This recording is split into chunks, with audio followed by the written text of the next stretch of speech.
దేశంలో హింసకు తావులేదన్నారు కేంద్ర హోంమంత్రి అమిత్ షా. మావోయిస్టులు ఆయుధాలు వీడి జనజీవన స్రవంతిలో కలిసిపోవాలని మరోసారి పిలుపునిచ్చారు. ఎదురు తిరిగితే భద్రతా సిబ్బంది అంతమొందిస్తారని వార్నింగ్ ఇచ్చారు. నిన్న ఇవాళ 258 మంది మావోయిస్టులు ఆయుధాలు విడిచి లొంగిపోయారని అమిత్ షా చెప్పారు.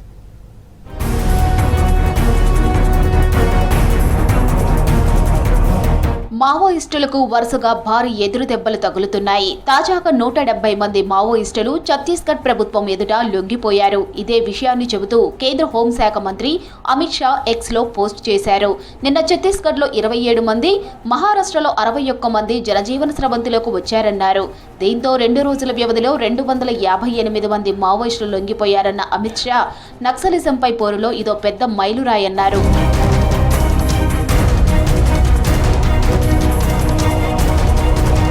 భారత రాజ్యాంగంపై తమ విశ్వాసాన్ని ప్రకటిస్తూ హింసను తగ్గించాలనే మావోయిస్టుల నిర్ణయాన్ని అభినందిస్తున్నట్లు తెలిపారు అమిత్ షా. ఒకప్పుడు వామపక్ష తీవ్రవాద స్థావరాలుగా ఉన్న ఛత్తీస్గఢ్లోని అబూజ్మఠ్, ఉత్తర బస్తరులు విముక్తి పొందిన ప్రాంతాలుగా ప్రకటించడం సంతోషకరమైన విషయమన్నారు. ఇప్పుడు దక్షిణ బస్తరులో నక్సలిజం జాడలేదని, దీన్ని భద్రతా దళాలు త్వరలో తుడిచిపెడతాయన్నారు.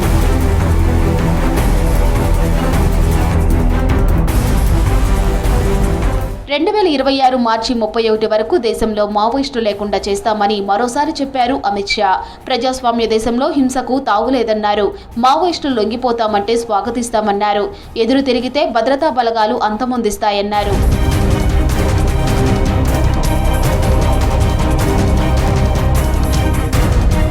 మావోయిస్టులను జనజీవన స్రవంతిలోకి తీసుకురావడానికి కేంద్రం, ఛత్తీస్గఢ్ ప్రభుత్వాలు కలిసి కృషి చేస్తున్నాయని చెప్పారు ఛత్తీస్గఢ్ డిప్యూటీ సీఎం, హోంశాఖ మంత్రి విజయ్ శర్మ. లొంగిపోయిన మావోయిస్టులకు పునరావాసం కల్పిస్తామని హామీ ఇచ్చారు.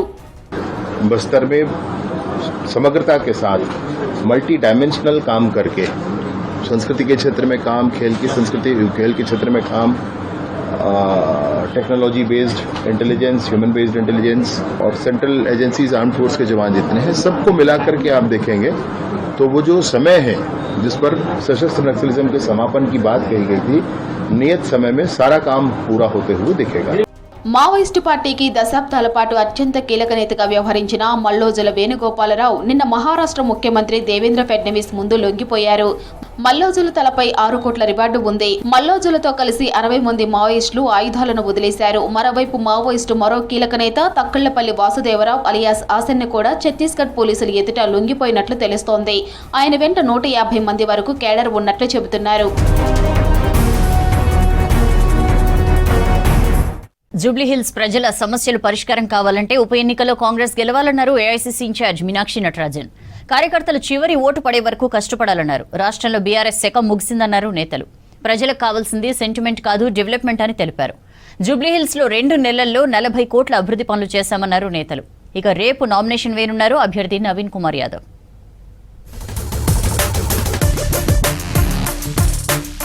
జూబ్లీహిల్స్ ఉప ఎన్నిక ప్రచారం స్పీడప్ చేసింది కాంగ్రెస్. ఏఐసీసీ, పీసీసీ నేతలు, మంత్రులు నియోజకవర్గంలో విస్తృతంగా పర్యటిస్తున్నారు. ఇవాళ రహమత్ నగర్, సోమాజిగూడ, యూసఫ్గూడ, షేక్పేట్ డివిజన్లలో బూత్ లెవెల్ కార్యకర్తల మీటింగులు నిర్వహించారు.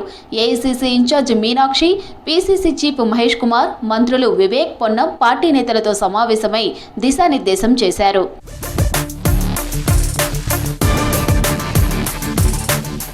జూబ్లీహిల్స్ లో ఓడినా గెలిచినా రాష్ట్రంలో ప్రభుత్వం మారదన్నారు ఏఐసీసీ ఇన్ఛార్జ్ మీనాక్షి నటరాజన్. కానీ ఇక్కడ ప్రజల సమస్యలు పరిష్కారం కావాలంటే కాంగ్రెసే గెలవాలని చెప్పారు. కార్యకర్తలు ఇంట్లో కూర్చుంటే ఎన్నికలు గెలవలేమని, చివరి ఓటు పడే వరకు రెస్ట్ లేకుండా పనిచేయాలని సూచించారు. టోలీ చౌక్ లో షేక్పేట్ డివిజన్ బూత్ లెవెల్ కార్యకర్తల మీటింగ్ లో పాల్గొన్నారు మీనాక్షి.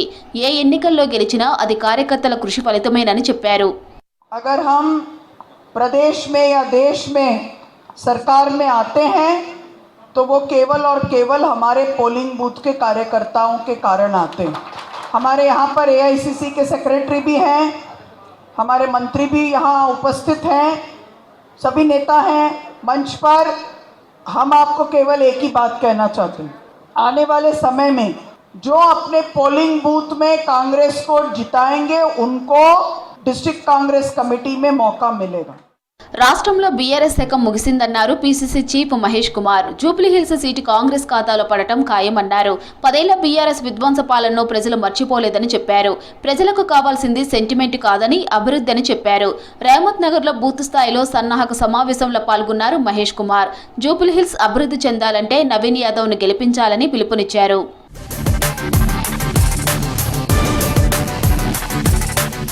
జూబ్లీహిల్స్ లో నవీన్ యాదవ్ ను భారీ మెజారిటీతో గెలిపించుకోవాలన్నారు మంత్రి వివేక్ వెంకటస్వామి. జూబ్లీహిల్స్ లో 2 నెలల వ్యవధిలోనే 40 కోట్ల అభివృద్ధి పనులు చేశామన్నారు. 20,000 ఎకరాలు దోచుకున్న కేసీఆర్ కుటుంబం 10 ఏళ్ల పాటు దందాలకు పాల్పడిందని ఆరోపించారు. యూసఫ్గూడలో బూత్ లెవెల్ సమావేశంలో పాల్గొన్నారు మంత్రి వివేక్. టీవీలో కూర్చొని మాట్లాడటం కేటీఆర్ కు ఫ్యాషన్ అయిందని విమర్శించారు. ఈ 2 నెలల మనం గల్లీలో ఎట్లా పనిచేస్తాం, ఎవరెవరు ఏమేమి అడిగిండ్రో అన్నీ కూడా శాంక్షన్ కావడం జరిగింది. 40 కోట్ల కన్నా ఎక్కువ పనులు 2 నెలలు అయింది అంటే మీరు నిజంగా అర్థం చేసుకోవాలి ఎంత మంచిగా మనం అందరం పనిచేస్తాం. कैसा था रोड का कंडीशन, ड्रेनेज का कंडीशन कैसा था, आप लोग सब देखे. लेकिन अपन जो मेहनत किए ये 2 महीने में हर एक जगह अच्छा काम होते हुए पब्लिक को खुश किए. अभी बहुत स्ट्रांग हो गया. తెలంగాణలో అమలవుతున్న పథకాలు దేశానికి ఆదర్శంగా నిలిచాయన్నారు మంత్రి Ponnam Prabhakar. Free bus, subsidy current, సన్నబియ్యం వంటి పథకాలు ఏ రాష్ట్రంలోనూ లేవని చెప్పారు. జూబ్లీహిల్స్ లో 150 కోట్లతో అభివృద్ధి పనులు చేపట్టామన్నారు కాంగ్రెస్ అభ్యర్థి Naveen Yadav. Shaikpet division booth level కార్యకర్తల మీటింగ్ లో పాల్గొన్నారు నేతలు. కాంగ్రెస్ తోనే అభివృద్ధి సాధ్యమని చెప్పారు.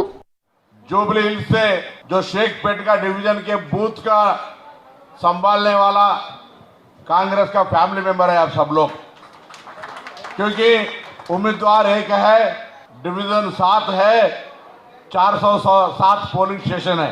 इसमें शेखपेट में जितने भी डिवीजन आता है, जितने भी पोलिंग स्टेशन आता है, उस पोलिंग स्टेशन में आप लोगों का जिम्मेदारी है, चाहे वो स्टेट लीडर हो, चाहे वो हैदराबाद शहर की लीडर हो, मगर आपका बूथ में मेजॉरिटी लेने का आपका ही फर्ज है, आपका ही जिम्मेदारी है. पिछले 3 महीने से हमारे मिनिस्टर साहब विवेकानंद पोन्नमना तुम्मला साहब 150 करोड़ रुपए की डेवलपमेंट एक्टिविटीज़ कर रेवंत अन्ना के इशारे पर जो कॉन्स्टिट्यूंसी के कई पिछले सालों से अनडेवलप्ड एरिया से जो पेंडिंग काम है वो पूरा कंप्लीट करने के लिए जो आदेश दिया है हमारे सीएम साहब, वो सब निभाते हुए 150 करोड़ रुपए के काम करें. अपन सब ये बड़े लोगों को शुक्रिया अदा रहना. రేపు జూబ్లీహిల్స్ లో నామినేషన్ వేయనున్నారు అభ్యర్థి నవీన్ కుమార్ యాదవ్. మంత్రులు నామినేషన్ కార్యక్రమంలో పాల్గొననున్నారు. తన నామినేషన్ కు కార్యకర్తలు తరలి రావాలని, ఎన్నికల్లో తనకు మద్దతు ఇవ్వాలని కోరారు నవీన్ యాదవ్. రాజకీయ నేతగా కాకుండా కుటుంబ సభ్యుడిగా భావించి తనను గెలిపించాలని కోరారు. 18న బీసీ జేఏసీ చేపట్టిన రాష్ట్ర బంద్కు సంపూర్ణ మద్దతు ఉంటుందన్నారు పీసీసీ చీఫ్ మహేష్ కుమార్ గౌడ్. 42% రిజర్వేషన్లు అమలయ్యేదాకా పోరాడతామన్నారు. రిజర్వేషన్లు, జూబ్లీహిల్స్ ఉప ఎన్నికల అంశంపై సీపీఎం నేతలతో చర్చించారు పీసీసీ చీఫ్. అటు జిల్లాల్లో ఏఐసీసీ పరిశీలకుల పర్యటన కొనసాగుతోంది.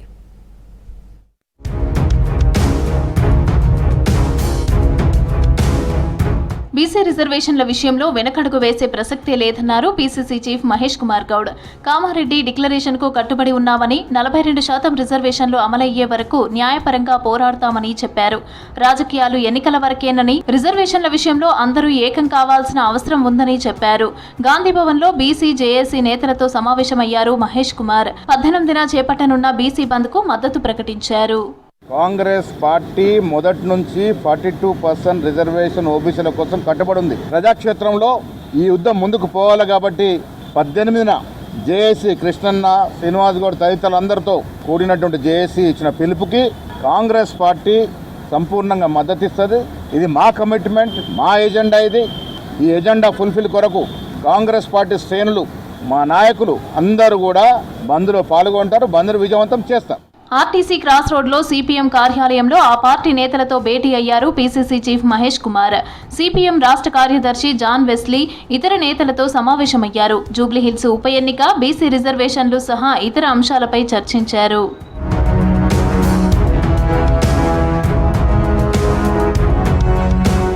మోదీ ప్రభుత్వంలో 12 ఏళ్లుగా దేశం ఎలాంటి అభివృద్ధికి నోచుకోలేదన్నారు పాండిచ్చేరి మాజీ సీఎం నారాయణ స్వామి. బీహార్లో ఎలాగైనా ఎన్నికలు గెలవాలని ఓట్ల చోరీకి పాల్పడుతోందని ఆరోపించారు. వనపర్తిలో డీసీసీ ఎంపికపై మంత్రి వాకిటి శ్రీహరితో కలిసి కార్యకర్తల సమావేశం నిర్వహించారు నారాయణ స్వామి. అందరినీ కలుపుకొని పోయే వ్యక్తికే డీసీసీ పీఠం దక్కుతుందని తెలిపారు వాకిటి శ్రీహరి. ఇన్ఛార్జిగా వేసి ఆయన సారథ్యంలో ఎవరెవరు జిల్లా అధ్యక్షులకు ఇంట్రెస్ట్ ఉన్నారో వాళ్ళ పేరు తీసుకొని, అదొక్కటే కాకుండా కాంగ్రెస్ పార్టీ కార్యకర్తలు అందరి దగ్గర వాళ్ళ ఫోన్ నెంబరు వాళ్ళ పేరు తీసుకొని ఖచ్చితంగా దీన్ని ఏసీకి అనువాదం చేసి వారి ద్వారా ఖచ్చితంగా రౌండ్ బై క్లాక్ వాళ్ళకి ఫోన్ చేసి ఈ వచ్చిన పేర్లలో ఎవరు బాగుంటారని చెప్పేసి అడిగి నిర్ణయం తీసుకునే పార్టీ కాంగ్రెస్ పార్టీ. ప్రజాదరణ ఉన్న నాయకుడినే డీసీసీ అధ్యక్షుడిగా ఎంపిక చేస్తామన్నారు ఏఐసీసీ అబ్జర్వర్ నవజ్యోతి పట్నాయక్. పదవుల్లో పైరవీలకు చోటు లేదన్నారు. వరంగల్ తూర్పు నియోజకవర్గంలో కాంగ్రెస్ పార్టీ కార్యకర్తల సమావేశం నిర్వహించారు నవజ్యోతి. ఏఐసీసీ అబ్జర్వర్ల రిపోర్టుతోనే డీసీసీ అధ్యక్ష ఎన్నిక ఉంటుందని తెలిపారు మాజీ ఎమ్మెల్సీ కొండా మురళి. జనం దగ్గరికి పోవాలి, జనం మాట వినాలి. కాంగ్రెస్ కార్యకర్తలు మెజార్టీ వాళ్ళు ఎవరు పేరు చెప్తే వాళ్ళే మరి డీసీసీ అధ్యక్షుడైతే తప్ప కొండమూరి పైరవో కొండ సురేఖ పైరవో లేకపోతే ఇంకెవరి పైరవో ఉండదు. ఎవరైతే బాగుంటుంది అని మీరు చెప్పవలసిన బాధ్యత ఉంది. దాన్ని బట్టి మరి అక్కడ ఏఐసీసీకి వారు రిపోర్ట్ పంపడం జరుగుతుంది. కాంగ్రెస్ పాలనలో 2 ఏళ్లలో చాలా అభివృద్ధి జరిగిందన్నారు ప్రభుత్వ సలహాదారు షబీర్ అలీ, ఎమ్మెల్సీ బల్మూరి వెంకట్. డీసీసీ అధ్యక్ష ఎన్నికల్లో యువతకు అవకాశం ఇవ్వాలని రాహుల్ మంచి ఆలోచన చేశారన్నారు. నిజామాబాద్లో నగర కాంగ్రెస్ అధ్యక్షుడి ఎంపికపై అభిప్రాయ సేకరణ కార్యక్రమం నిర్వహించారు నేతలు. పార్టీ కోసం పనిచేసిన వారిని అధ్యక్షుడిగా ఎన్నుకుంటామని చెప్పారు. మేము కూడా చెప్పినాం, ఎవరు ఎక్కువ సమయం ఇచ్చే వాళ్ళు ఉన్నారు, ఎవరు మెజారిటీ మైనారిటీ అని కాకుండా అందరినీ కలుపుకొని పోయే వాళ్ళ పేర్లు మీరే సూచించండి అని మా కార్యకర్తలకు చెప్పినాం. మాకు ఎలాంటి ఎజెండా లేదు, ఈ పేరు చెప్పు ఆ పేరు చెప్పు అని కాకుండా మేము డైరెక్ట్గా కార్యకర్తకు స్వచ్ఛంగా మీరు పైకి వెళ్ళి ఎవరు ఉంటే నిజామాబాద్కు బాగు చేశారు. సంఘటన్ సృజన్ అభియాన్ అనే కొత్త మోడల్ కార్యక్రమాన్ని దేశంలో తెచ్చిందే కాంగ్రెస్ అన్నారు ఏఐసీసీ అబ్జర్వర్ శ్రీనివాస్ మన్నే. రాహుల్ గాంధీ భారత్ జోడో యాత్రతో కాంగ్రెస్ కు పూర్వ వైభవం వచ్చిందన్నారు ఏఐసీసీ పరిశీలకులు మాజీ ఎంపీ జయకుమార్. కరీంనగర్, పెద్దపల్లి జిల్లాల్లో సంఘటన్ సృజన్ అభియాన్ లో పాల్గొన్నారు నేతలు. నల్గొండ జిల్లాలోనూ సంఘటన్ సృజన్ అభియాన్ కార్యక్రమం జరిగింది. ఏఐసీసీ అబ్జర్వర్ బిశ్వరంజన్ అధ్యక్ష పదవిపై కార్యకర్తల అభిప్రాయం తీసుకున్నారు. ప్రజల మధ్య ఉండి ప్రజలతో మమేకమయ్యే నాయకులే పార్టీకి అవసరమని చెప్పారు నేతలు.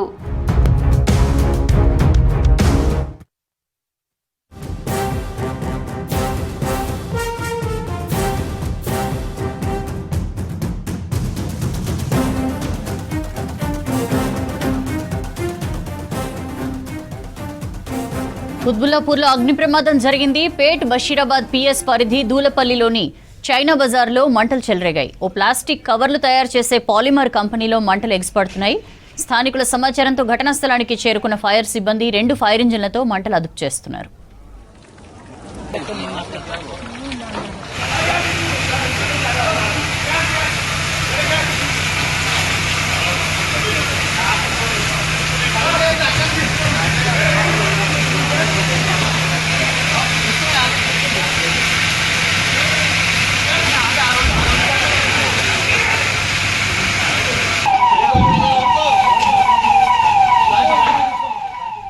కుత్బుల్లాపూర్లో అగ్ని ప్రమాదం జరిగింది. పేట్ బషీరాబాద్ పిఎస్ పరిధి దూలపల్లిలోని చైనా బజార్లో మంటలు చెలరేగాయి. ఓ ప్లాస్టిక్ కవర్లు తయారు చేసే పాలిమర్ కంపెనీలో మంటలు ఎగిసిపడుతున్నాయి. స్థానికుల సమాచారంతో ఘటనా స్థలానికి చేరుకున్న ఫైర్ సిబ్బంది 2 ఫైర్ ఇంజిన్లతో మంటలు అదుపు చేస్తున్నారు.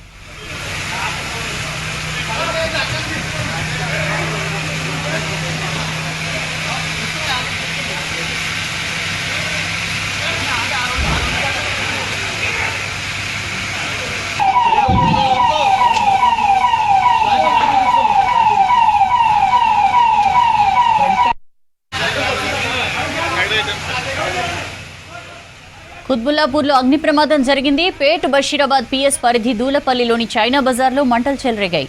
ప్లాస్టిక్ కవర్లు తయారు చేసే ఓ పాలిమర్ కంపెనీలో మంటలు ఎగిసిపడుతున్నాయి. స్థానికుల సమాచారంతో ఘటనా స్థలానికి చేరుకున్న ఫైర్ సిబ్బంది 2 ఫైర్ ఇంజిన్లతో మంటలు అదుపు చేస్తున్నారు.